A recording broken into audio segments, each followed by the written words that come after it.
Alrighty then. Hey there, nerds. So, I just want to say this real quick.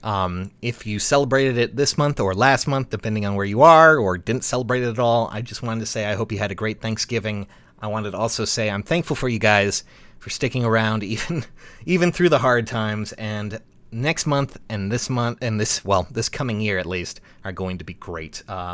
So I'm looking forward to it. I'm feeling strong. Let's take a look at the newest legendary banner. Book 6 has ended. Sharina actually showed up, had a voice line where she wasn't, brutally murdered in some fashion. And now Veronica is happy and has friends and is joining us as a legendary hero, apparently. Once so closed off, alone, that being this open with others is a challenge. Oh my goodness. Okay, well, in case you didn't notice, by the way, guys, there's actually 2 heroes, a legendary and a mythic. I guess, you already know what's coming at this point. But, yeah, Veronica, she's happy now. She has friends, she has a horse, and she has a red tome. So she's ready to go. All right, so I'm just... okay, that C skill's a little bit... Oh, that's special. All right. Well, Veronica is technically already in the game, and so is her tome. And let me just say, it's a very spicy tome. So it accelerates special trigger.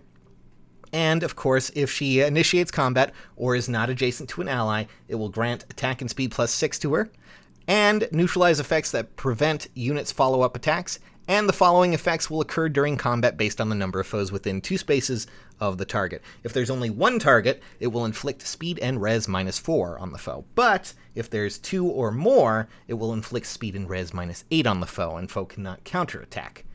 As well as, if she initiates combat, unit can make a follow-up attack before foe can counterattack. Delightful. So she is going to be able to absolutely destroy if she manages to initiate.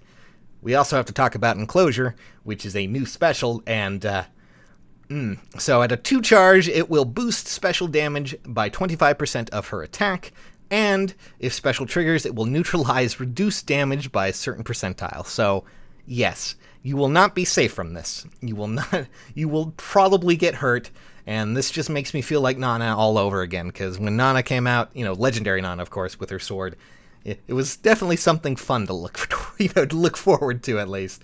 So, yeah, delightful. It will also neutralize effects that inflict special cooldown charge minus on unit during combat. Huh. So technically we can't have any form of, messing with her special charge.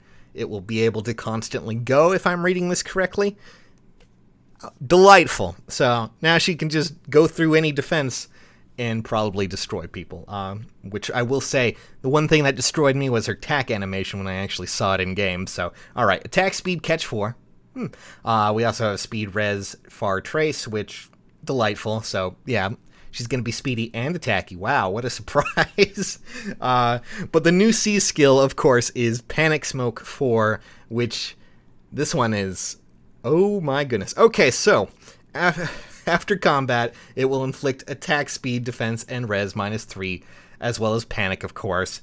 But there will be an additional effect as well, and it will grant foe penalty doubler to unit and allies in cardinal directions. What this does is think bonus doubler, that skill that, gives you a bit more bonus, I guess. It doubles it. What a surprise. Well, it's the adverse in this sense. So if you have debuffs on you, it's going to be higher. It's going to be much higher. It's going to be double, in fact, and it's probably going to hurt a lot, considering the fact that she already, applies a -3 effect. It's going to be brutal. So technically that would be what? -6? Yeah, that's not great. That's going to hurt. But as I said, the real scary thing here is her attack animation, which when I first saw it, I was like, ooh. Oh god, I just inject it in straight, just straight into my veins right now. Of course, she's gonna have Xander, for her pair up. Are we gonna see it in Enclosure? Yeah, it looks like it. Alright, let's see what this does, if it even does anything. Enough of you. It looks a little bit more fancy, but I mean, that's mostly the weapon, so why not? Well, my recording software kind of bugged out there, so here's Embla, guys. Sorry for the sudden cut, but let's go over what we got. Loved me as they do Asker. I had no choice. I still find this interesting. Oh, okay, I didn't actually see this. No egress. Oh, okay, well, alright, Embla, we get to see her stats right now, so not bad. I also noticed that, well, our unit here, our beast unit, was not surrounded by a dragon or a beast unit, so, and she's still transformed. Very interesting, but 59 attack, 44 speed, 31 defense, and 24 res, as well as Draconic Aura, and it looks like some fancy new abilities, so I'm eager to see. And I'm also going to say that her first transformation, when I saw that, I kind of got a little scared. I wasn't expecting it to be that big, and yet here we are, you know. So, alright, so we already know about Enclosing Claw, which technically is already in the game, and that, of course, accelerates special trigger. And at the start of combat, if she happens to have equal to or more than 25%, she gains Omni stats of +5.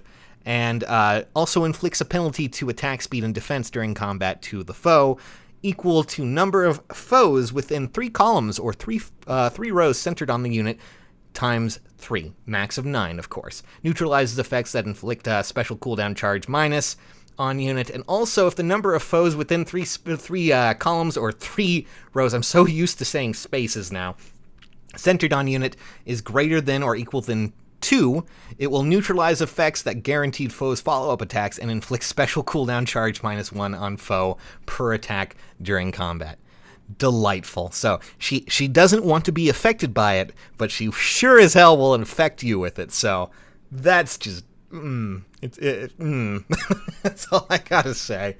Of course, at the start, we have the transformation effect as well, but I do see that B skill, and boy, howdy, do we have to talk about that. So we have Attack Speed Clash 4, which is nothing too crazy, nothing too new at least.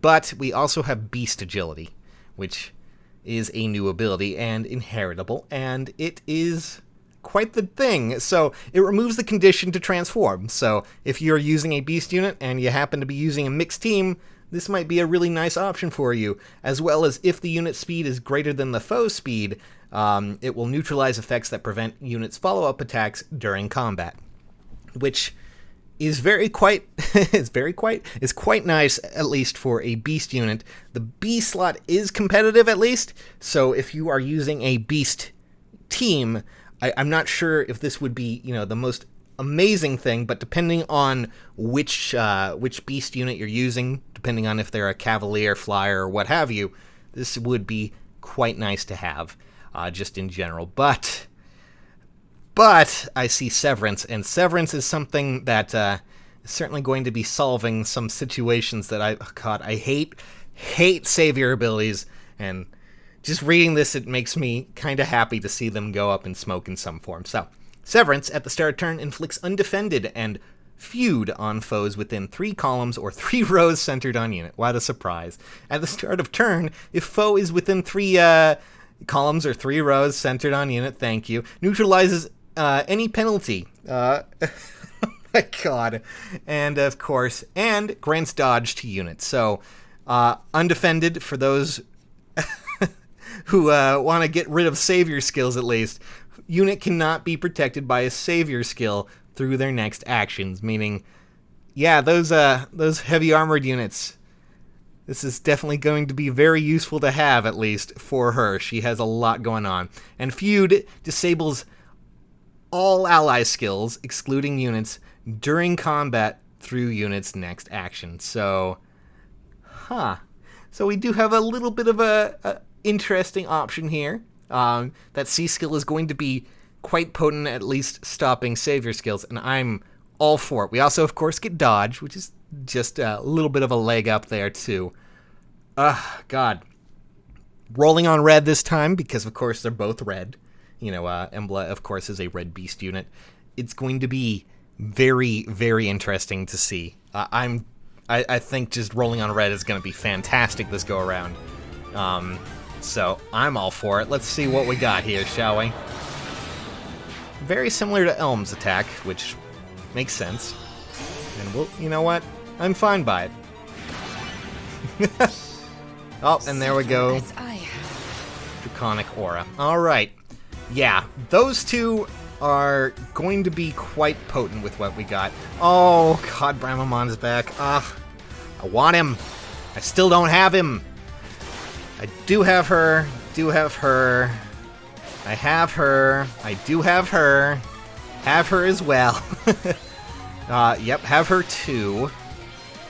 Did not get Deirdre, but I'm not too interested in that, no offense. But, man, goodness gracious me, those two. Huh. It's gonna be potent. Just, oh my goodness. I really want Embla now. I just hate Savior skills so much. So much. But I do want to know what you guys think of this new banner that's coming out. What are you going to be aiming for? Who are you going to be aiming for? Tell me in the comments below. It's going to be an exciting one for the most part.